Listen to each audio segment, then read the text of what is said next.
Assalamualaikum warahmatullahi wabarakatuh. Subhanallah bihamdihi subhanallahil azim adada khalqihi wa ridha nafsihi wa zinata arsihi wa midada kalimatihi.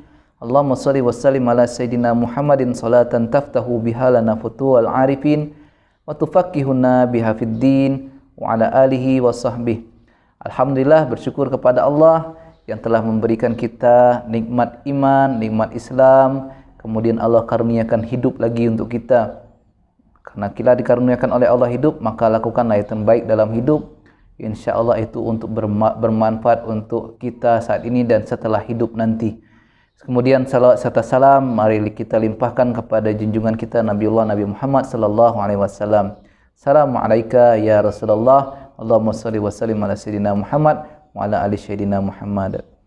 Saudaraku yang dirahmati Allah, saya ingin berbagi sedikit mengenai pengalaman saya ketika saya mengikuti aktivitas jamaah tabligh. Karena saya ingin tahu juga apa saja kegiatan-kegiatan mereka, kemudian dakwah-dakwah yang mereka lakukan, apakah itu bermanfaat untuk kita semua. Mari kita dengarkan sedikit pengalaman saya mengenai ikut keluar bersama jamaah tabligh. Semoga bermanfaat.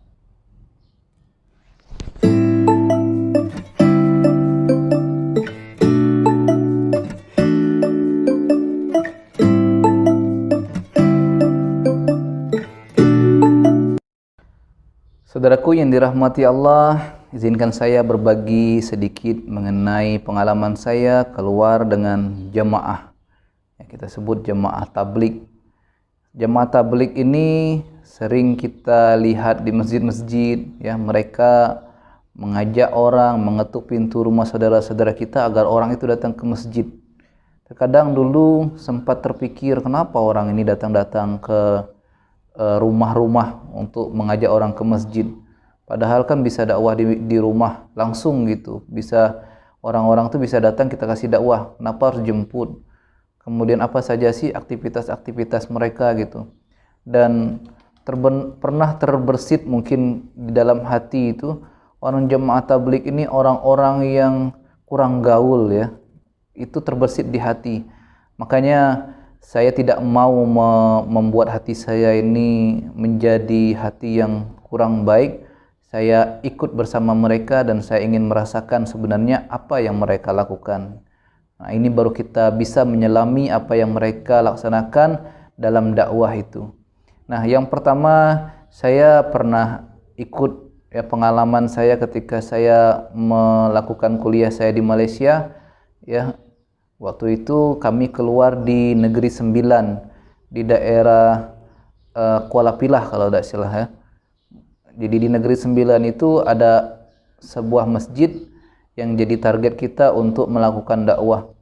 Sebelum kita berangkat, kita ada rapat kecil gitu ya, untuk menentukan apa saja yang harus kita lakukan di sana.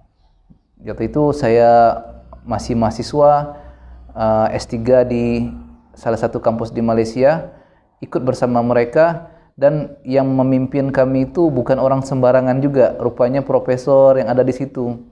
Jadi mereka orang-orang yang di dalam jamaah ini bukan orang-orang sembarangan juga.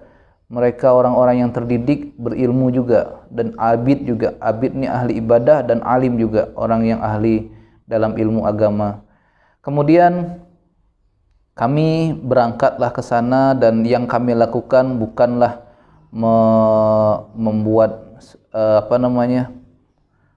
pengajian dulu, kami muzakarah, kami melakukan rapat dulu, kemudian kami melakukan pembersihan di sekitar masjid dulu. Ya, di situ masjid itu kelihatan kurang terawat. Jadi kami melakukan bersih-bersih, terutama di bagian kamar mandi kami bersihkan. Kemudian di sekeliling itu banyak rerumputan kami cabut, kemudian kami sapu daun-daunan itu. Jadi kebersihan masjid itu kami utamakan.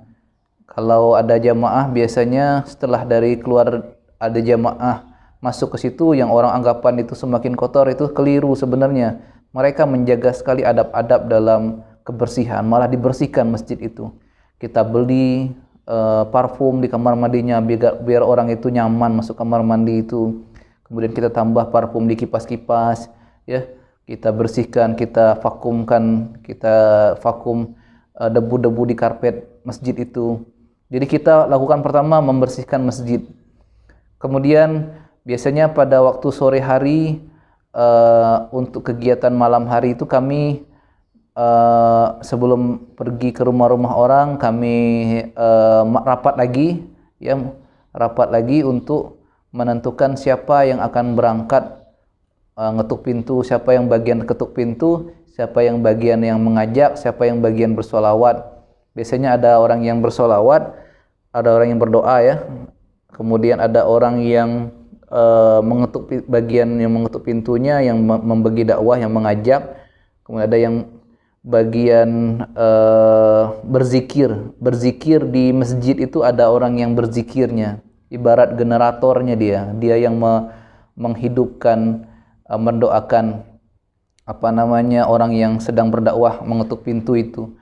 Jadi kita tidak sembarangan datang ke situ, ada adabnya juga, dikasih taunya adab-adabnya ketika kita mau ke rumah orang itu melakukan dakwah itu, apa saja yang perlu dilakukan dan tidak boleh dilakukan. Misalkan sunnah ketika mengetuk pintu, kita tidak boleh, kalau yang perempuan menyambut bagaimana adabnya, kemudian mengetuk pintu itu bagaimana adabnya, dikasih tahu semua itu. Masya Allah, saya dapat ilmu banyak ya.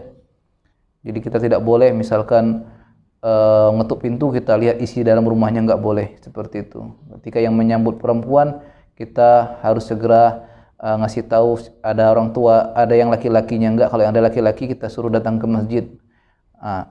Jadi luar biasa banyak ilmu yang kita dapat kalau kita ikut ya. Kemudian aktivitas berikutnya kita baca buku kitab taklim itu, Fadilah Amal.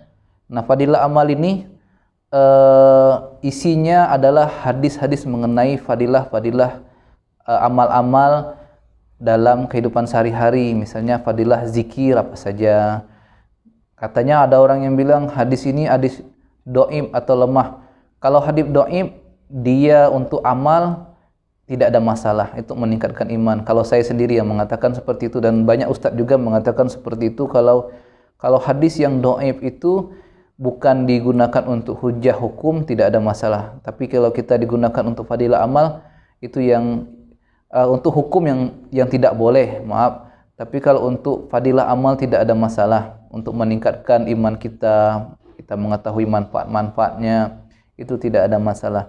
Jadi membaca buku fadilah amal ya, buku mutakab hadis, kumpulan-kumpulan hadis. Kemudian kita juga di situ yang paling ditunggu-tunggu itu adalah makan bersamanya. Jadi ketika makan bersama itu ada bagian-bagiannya, bagian masak siapa ya. Orang yang bagian masak ini biasanya ada beberapa orang yang saling bantu. Karena ketika mereka bagian masak, mereka tuh semangat sekali, ada pahala-pahala setiap mereka melakukan aktivitas memasak itu. Karena niatnya karena dakwah ilallah, karena Allah ya, bukan untuk menjamu siapa, tapi memberi makan orang-orang yang berdakwah. Itu luar biasa. Nah, pada malam hari biasanya kita dianjurkan mereka untuk tahajud malam-malam itu. Jadi ada orang yang bertahajud dengan Al-Qur'annya, dengan kenikmatannya masing-masing itu dibebaskan. Memang kita dianjurkan untuk tahajud, Masya Allah. Kemudian yang berikutnya, kita pada waktu malam habis maghrib ke isya itu biasanya kita menyampaikan kebesaran-kebesaran Allah, pentingnya dakwah ilallah. Itu yang saya dapat. Kemudian ketika itu saya keluar lagi di Bengkulu dengan bapak mertua. Itu sama juga. Jadi mau di Malaysia maupun di Indonesia tata caranya sama, prosesnya sama. Itu sudah mendunia saya rasa. Dan yang paling penting itu ketika kita mengikuti dakwah mereka, hati itu lebih nyaman, lebih tentram, lebih tenang ya. Jadi tidak ada saling menyalahkan, tidak ada saling menggunjing. Yang kita fokus adalah bagaimana kalimat la ilaha illallah itu sampai ke hati orang itu.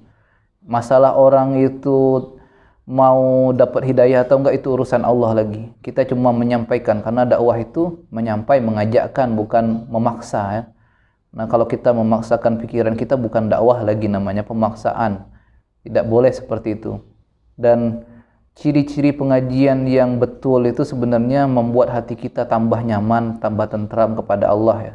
Ingat Allah itu lebih nyaman, hati kita lebih tenang, dingin rasanya itu. Jadi bukan sikit-sikit menyalahkan ini salah, bid'ah, sesat, bukan, nggak ada seperti itu di situ. Jadi yang mereka fokus adalah bagaimana kalimat la ilaha illallah itu sampai, itu saja, tidak ada lebih. Dan yang senang itu ketika di Bengkulu juga banyak saudara-saudara dari jamaah tabligh pun saling berkunjung sesama mereka gitu. Itu luar biasa, ukhuwah mereka kuat.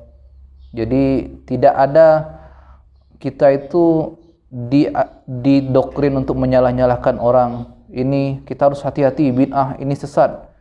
Kita belum paham lagi ilmunya karena kita itu bukan ahli hadis tapi kita itu ahli hadas, banyak lagi kekurangan. Masya Allah. Jadi saya membuat kesimpulan seperti ini. Apapun pengajian kita, ikutilah, ambil kebaikannya, kemudian kita tidak boleh menyalah-nyalahkan orang. Baik itu dari jamaah tabligh, dari NU, Muhammadiyah, Salafi, dan lain-lain, semuanya baik. Ingat, semuanya bersaudara. Kita diikat kalimat dengan kalimat la ilaha illallah. Itu nanti yang menjadi pengikat kita di akhirat nanti. Ukhuwah Islamiyah harus kita kuatkan. Ukhuwah lebih penting lagi daripada kita menyalah-nyalahkan orang. Walaupun berbeda dengan kita, perbedaan itu menjadikan kita lebih baik. Perbedaan itu membuat kita tidak menyalahkan orang lain, karena kalau berbeda pasti kita berusaha untuk mencari ilmu. Apakah saya yang salah atau memang dia yang belum paham? Kita harus seperti itu.